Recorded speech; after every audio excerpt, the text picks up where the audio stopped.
Okay, so a drill we're going to work on is having Scott react to a threat, and to kind of put him in a sort of vulnerable position where he's not going to be too ready to defend the attack and get ready. We're going to have him sit in a chair. I'm going to stand over here with a fake knife, and what he's going to do is he's just going to jump up out of the chair and move to the left and deploy the knife, and the next time jump up to the right and deploy the knife. And again, when you deploy the knife, you want to work on not, too big of a show with the knife.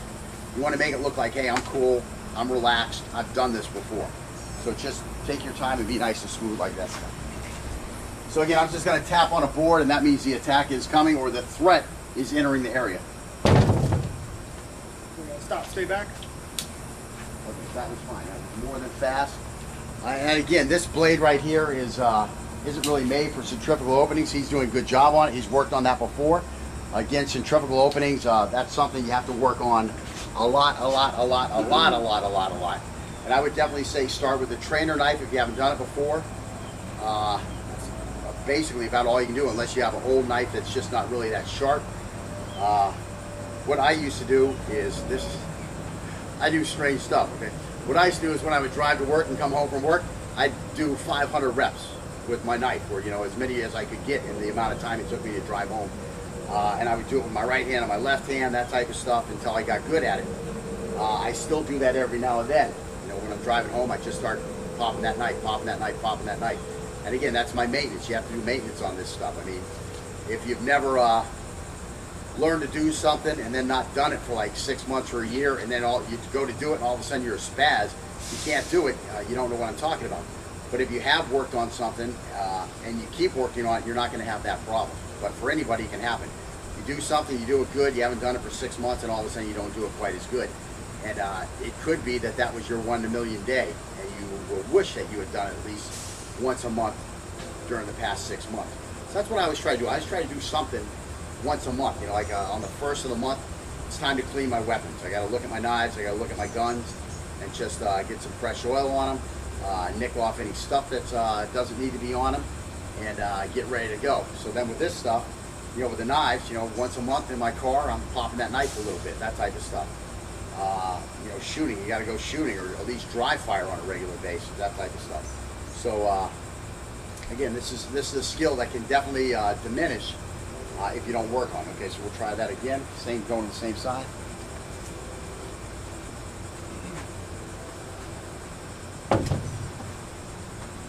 Stop, stay back. Okay. So try that to the right a couple times.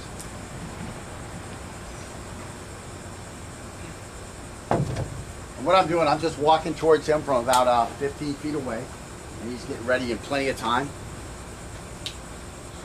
And again, this would be, you're walking towards your car, you're getting your keys in your car, and all of a sudden you hear somebody coming towards you. You turn, you see him walking directly towards you. You don't know the guy, you don't want nothing to do with him. All right, so we'll try it a little closer. This time what I want you to do is just start walking backwards as you're deploying that, as you're getting the knife deployed, so that you can gain some space. So I'm within 10 feet of him now, just to the right of the camera, and I'll knock on this thing. And so that's the thing, all of a sudden he's moving those feet, and it's like that, walking and chewing bubblegum situation, where you got a lot of different messages being sent from the mind to different parts of the body, and different stuff coming through, until the whole filter kind of slows down, or the filter gets clogged up because so much stuff is moving through it. And What's up? that was nice and quick. So again, this is a situation where a guy's talking to you. Maybe it's at the gas station. You know how these guys, they like to walk up to you, hey man, I need some gas, I need bus fare, I'm thirsty, it's hot out, I need to buy a water, whatever. These guys, that may really be their intent. I mean, they may really only need a couple dollars for bus fare to get home, okay? They may be looking at you for a weakness that tells them this is a guy to get all his money from. I can't remember that guy's name on that subway train in New York City. Bernard Getz, thinking is his name. I'll have to edit this if that's wrong. But these guys used to rob with a screwdriver. Okay, so they had a little, it wasn't a little screwdriver. They had a couple 6-inch screwdrivers, and the tips were sharpened. I mean, they weren't really screwdrivers anymore.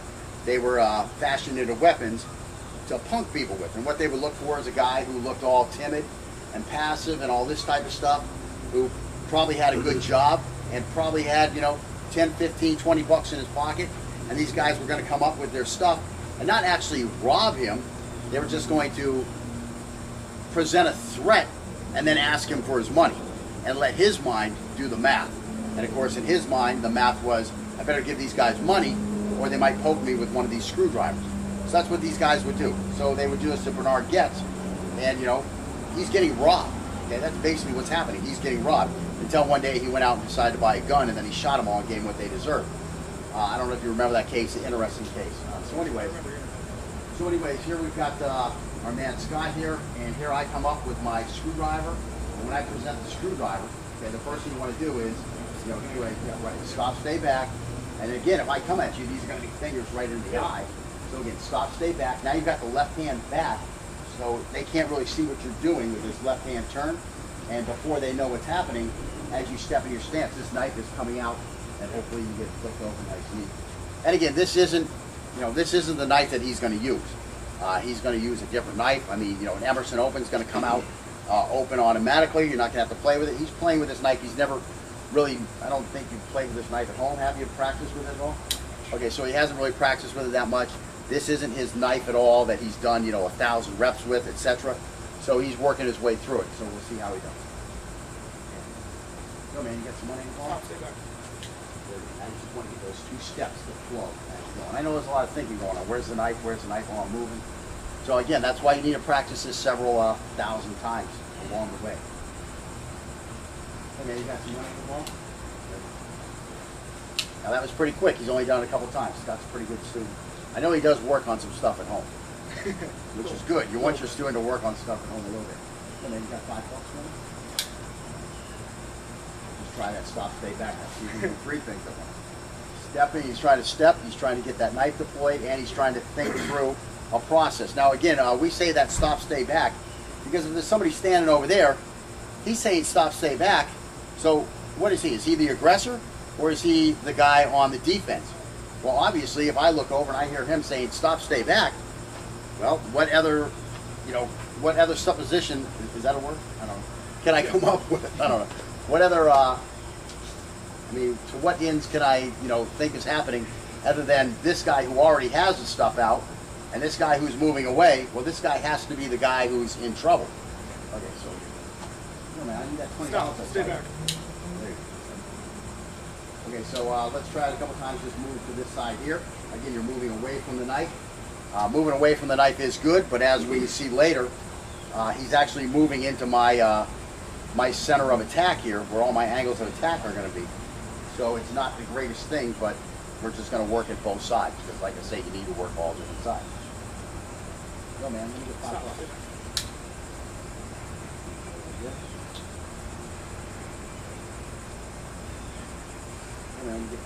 Stay back.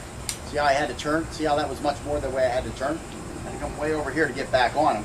So he really screwed up my OODA loop. My orientation to him was gone. I had to move to re-observe him, get my orientation right. Then I can again start to get ready to make a decision to attack him. I mean, it might be that when I pull this thing out, I'm thinking, I'm going to stab this guy if he says any shit to me. But now all of a sudden he started moving, and now he's not in my orientation anymore. I'm not oriented right to him. So the first thing I got to do is I got to get back on him. I got to observe him. Now he's doing something. Oh my God, what's he doing? I have to analyze all that for this side. So now I'm the guy walking and chewing gum. Okay. Now he's done this, or you've done this, or whoever. If you've done this 1,000 times, guess what? You're not having to walk and chew gum. You're just doing what comes naturally. It's a conditioned reflex. It's a response that's automatic. You'll get the knife out, pop this thing, and get over here. I didn't have to think about that. So now guess what? I'm ready to make a decision on my action. Well, what we'll get to later is when we do this, we're going to come slash, slash, bam, bam, bam, like this, where we use a little combination with our hands and our knife. And if you get that to where that comes automatically, guess what? You start standing here and this guy decides to make a move at you, what's going to come out? Well, what have you practiced for the last 1,000 reps or whatever? That's what's going to come out, okay? If you didn't practice anything, who knows what's going to come out? Probably, oh my God, oh. something like that's going to happen. Your hand's going to go up, and this type of stuff, and you're going to be done. This guy's going to skewer you with his little screwdriver. So again, that's why you want to practice this stuff over and over and over with a correct response, so that that response will come out, and you won't have to think about it. Now you can be thinking about other things like, holy shit, where do I go to get out of here? Where's an avenue of escape? Where's somebody who maybe can help me? Where's one of my buddies at? Something like that. You can be thinking about that stuff instead of thinking, what do I do? What do I do with this knife? What am I doing? What's he doing to me? No, you already know. When a guy comes up to you and does this, boom, boom, boom, over here, and we're ready to go. That's what you want in your mind. These are conditioned responses, conditioned reflexes that you want. They say it takes 3,000 repetitions to build a conditioned reflex. I'm not certain it takes that many, but to make sure, that's what you want. You want to get like 3,000 reps. Yeah. Yo, home Pete. Stop. Stay back. Yo, man, I saw you buy some stuff. Whoa. I mean, what's this guy going to do? Oh my God, I'm being attacked. I mean, worst case scenario, he might take a slash right away, but we're going to work on all that. We're just advancing a concept, then using more drills to advance it a little further. So what we're going to do now is we're going to do a little chase and avoid type skill with the knives, and again working on a deployment basis. Okay. And what we're working on here is just moving and deploying the knife. Okay. So he's going to come at me in an attacking fashion. And I'm going to back away in a defensive fashion. And whenever you're ready, I'll stay back.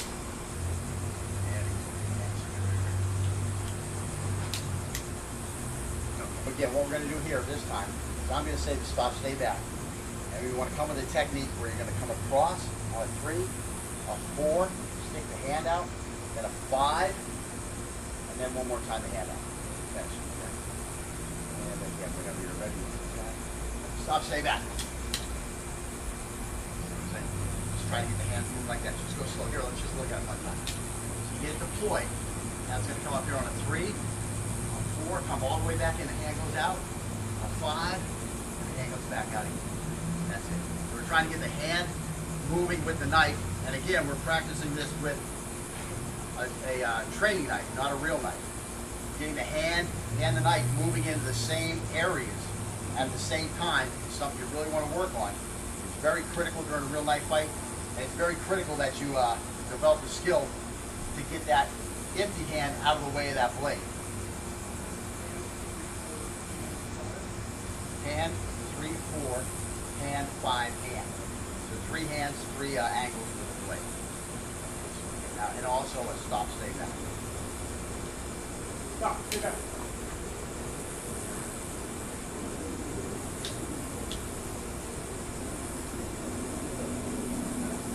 Yeah, oh yeah. And again, that's the whole knife fight. Somebody's going to be cut.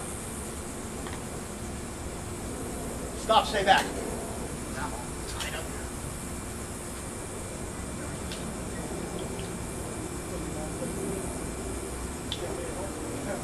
Oh, yeah, stay for yeah, I mean, I'm having to take long steps because that jumping, I got to get the hell out of there.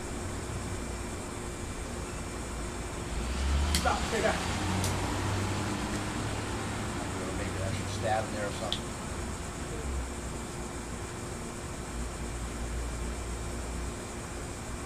Stop, stay back. So again, we're just working on those angles again. So just stand in front of me. Just stand facing the same way I am. So no, right over here. Okay, so again, we're just going to look at that drill, what I call a maintenance drill. You're just going to stand in kind of a natural stance. And again, you're just going to drop down and stick that hand out. And I'm not going to play with this knife deploying it because it's just the tip down is really driving me crazy. I'm just going to have it in my hand the way I would have it to deploy it. And a lot of times, like I say, you'll have the knife out already.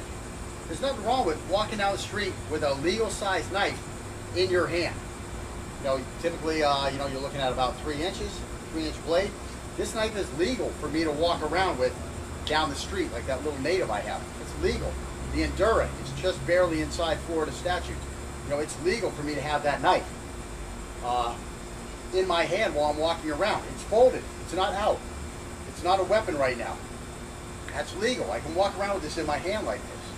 So that's not a big problem. So now, as soon as I see this guy start following me, or I see some guy, you know, coming towards me from a weird angle, and I don't know this guy, and he's looking at me, I can put this knife in my hand and carry it in my hand. There's no problem. Now I'm much further ahead of the game than I was with this inside my pocket. Much further ahead of the game. Now I'm actually ready, because this is all it's going to take, and that knife is ready. I can do this behind my back. The knife is ready. He doesn't see what's happening there. He sees a little jerk. If he knows what's going on, he knows what just happened, and he's going to head the other direction. I've had actual situations where two guys tried to mug me. In this one situation I'm going to tell about, two guys tried to mug me, and what I did was I wound up going directly towards one of the guys, did a centrifugal opening on him, and this guy hit a 90-degree turn, you know, going back to this other direction as fast as was possible. Never said a word to me. Didn't say nothing like, "Yo, man, what's the knife for?" No, he knew exactly what the knife was for, because he knew exactly what he was doing there. And now he knew that I knew exactly what he was doing there. He just turned and went the other way, you know, give his buddy a little nod, and the two of them went back to where they started from. So,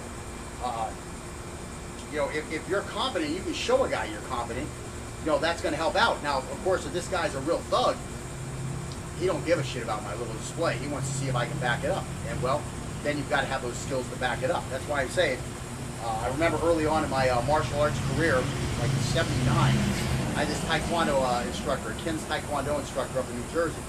And he told me that the most important thing about martial arts was the confidence it built, and that when you felt confidence, people wouldn't mess with you. And while I say that's a nice theory, the problem is when the thug comes up, he don't give a shit about your confidence. As a matter of fact, the one thing he wants more than anything is to break your confidence, okay? And that's when you really have to be ready. You have to train for the thug, not the guy who, you know, one Taekwondo kick to the chest is going to send him, you know, crying to mama. No, you want the guy who now is saying to himself, "Oh, now I'm in a fight. Now I'm really going to show this guy." That's the guy you got to be ready for. So again, I digress. Just stepping back with this thing again. So we've got the knife already in our hand. We're in a ready position. Now this guy comes at us. We're just going to step through, nice and smooth, Scott, and the 3 strikes. So and go. Bam, bam, bam, bam. Stay where you were. Yep. And again. And stop, stay back. Stop. That will be our impetus to go. And stop, stay back. So that's 3 of those. Now we're going to go 3 forward. Now we're attacking the guy who's going for the knife. He doesn't know we have the knife. He's now reaching into his pocket. We see the knife start to come out, or the gun start to come out. We're going to tap him once in the head to slash him up. And go.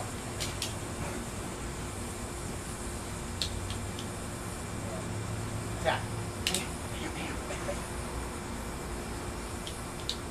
And attack. Go. Now just turn to your left. Now we're going to go sideways. Now, a big thing when we go sideways is this guy's not going to be straight in front of us anymore. If he's here and I step, well, now he's over there. So I just need to make that one little adjustment. Now we're going to make that little adjustment. We're going to step, and then we're going to step through. We're going to start with the step and drag, but we're going to finish with the step through so that we can orient on this guy. And stop, stay back.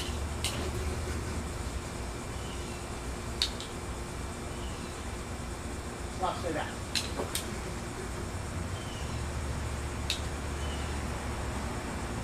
Stop, stay back.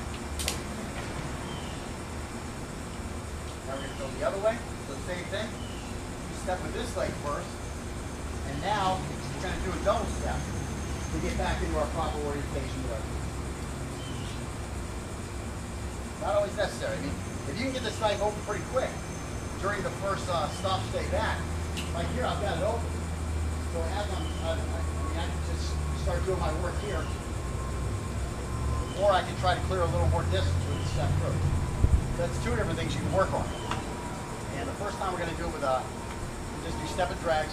Then we're going to come back. So no, we're just going to take a big step and drag and go to work on this guy. And the next time we'll do the step through, and then we'll come back this way doing that other step through.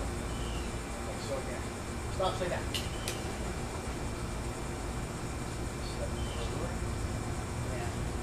Stop, stay back. And stop, stay back. Moving back to the right side. And stop, stay back.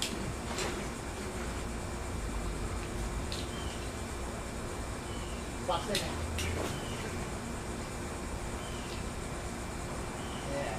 Stop, stay down. Now you see us dropping down as we get ready to move. And again, that's all part of that thing that we talked about the other day. Using opposing inertias and equal and opposite type stuff to neutralize so that we can just move more freely and more smoothly with our vaulting leg. I was reading last night, what was it? Shoot to Live, I believe, by Applegate, based on Fairbairn's teachings, or it was by Fairbairn, I can't remember.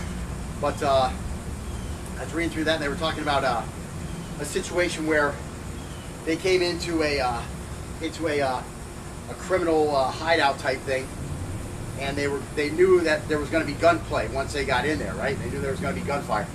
So the team of Shanghai police comes in here, and they have to go down an alley, kind of a fatal funnel. They have to come down, and as they're coming down that fatal funnel, they know at the end there's probably going to be gun shooting. Now, he never did relate whether or not there was gun shooting in the at the incident, but what he pointed out was the next day they came and looked at this stuff when it was daylight, right? And they noticed as they went down the same aisle, this same little alleyway, there were these wires stretched across, right at face level. All these different wires stretched across. And, you know, they were like, I wonder why those wires were there. And they found out that they were just hanging cloth on there that had been dyed. But what they realized was, how come none of us bumped into that last night? I mean, if we were walking down there, how come none of us bumped in there? Well, it's a very natural reaction when shit's going to hit the fan for you to get crouched. So that's what we're using. We're using a natural body instinct reaction in this movement. I mean, when you're doing it in your training, you're thinking like, oh, this is a pain in the ass. I got to do all this stuff. I got to lift these knees up. But believe me, when the shit hits the fan, when that adrenaline is running, when you're going back to your prehistoric instinctual animal, reactions, that's what's going to happen. This is where you're going to be. If you train it in, all the better. Okay. Now you have a chance to control it. If you practice like this all the time, and now all of a sudden you're like this, everything's going to be different. The angle's going to be different. So that's why it's important to get those little bends in, because they're going to be there when it actually happens, whether you want it to or not. Okay. So what are we doing now? We're coming across this way. And stop. Stay back. Stop, stay down. Sometimes I say it before, sometimes I say it as I'm moving. Stop, sit down. You never know what the actual reaction is going to be. Okay, now this time we're going to step and drag, and then step through. Okay, so we're going to get a lot of distance away from this. So just to show you one time. Stop, stay back, step through, step through. I'm trying to give this guy a shot. Got a little sniper sneaking up on me. All right, ready? So watch out, because we're moving that way, okay? Can you go over there, or can you go over there? Which way are you going? You want to sit on your sandbox? Sit on that little thing and watch us. Go get your chair. Go get the chair. There you go. You can watch this from right there. Okay, sit in the chair. You got the puppies hanging out somewhere else. You ready? Stop, sit down.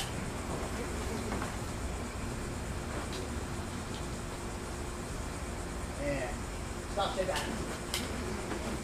And again, you get all that knife work going while your feet are moving. Again, walking and chewing bubble gum. And stop, sit down.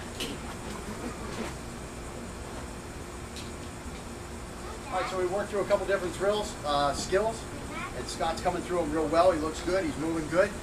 And let's get on to the next whatever we're going to do. What I used to do is when I would drive to work and come home from work, I'd do 500 reps with my knife, or as many as I could get in the amount of time it took me to drive home. And I would do it with my right hand and my left hand, that type of stuff, until I got good at it. I still do that every now and then. When I'm driving home, I just start popping that knife, popping that knife, popping that knife. And again, that's my maintenance. You have to do maintenance on this stuff. I mean, if you've never learned to do something and then not done it for like 6 months or a year, and then you go to do it and all of a sudden you're a spaz, you can't do it, you don't know what I'm talking about. But if you have worked on something and you keep working on it, you're not going to have that problem. But for anybody, it can happen. You do something, you do it good. Okay, so a drill we're going to work on is having Scott react to a threat, and to kind of put him in a sort of vulnerable position where he's not going to be too ready to defend the attack and get ready. We're going to have him sit in a chair. I'm going to stand over here with a fake knife, and what he's going to do is he's just going to jump up out of the chair and move to the left and deploy the knife, and the next time jump up to the right and deploy the knife. And again, when you deploy the knife, you want to work on not, too big of a show with the knife. You want to make it look like, hey, I'm cool, I'm relaxed, I've done this before. So just take your time and be nice and smooth like that. So again, I'm just going to tap on a board, and that means the attack is coming or the threat is entering the area. We're going to stop, stay back. Okay, that was fine. That was more than fast. And again, this blade right here isn't really made for centrifugal openings. He's doing a good job on it. He's worked on that before. Again, centrifugal openings, that's something you have to work on a lot. And I would definitely say start with a trainer knife if you haven't done it before. That's basically about all you can do unless you have an old knife that's just not really that sharp. What I used to do is I do strange stuff. Okay, this is a skill that can definitely diminish if you don't work on it. Okay, so we'll try that again. Same, going to the same side.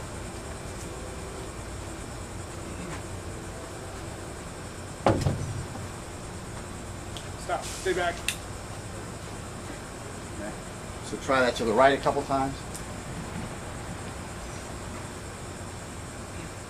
And what I'm doing, I'm just walking towards him from about 15 feet away, and he's getting ready in plenty of time. And again, this would be, you're walking towards your car, you're getting your keys in your car, and all of a sudden you hear something, you haven't done it for 6 months, and all of a sudden you don't do it quite as good. And it could be that that was your 1 in a million day, and you will wish that you had done it at least once a month during the past 6 months. So that's what I always try to do. I always try to do something once a month. Like on the first of the month, it's time to clean my weapons. I got to look at my knives, I got to look at my guns, and just get some fresh oil on them. Nick off any stuff that doesn't need to be on them, and get ready to go. So then with this stuff, with the knives, once a month in my car, I'm popping that knife a little bit, that type of stuff. Shooting, you got to go shooting, or at least dry fire on a regular basis, that type of stuff. So again, this is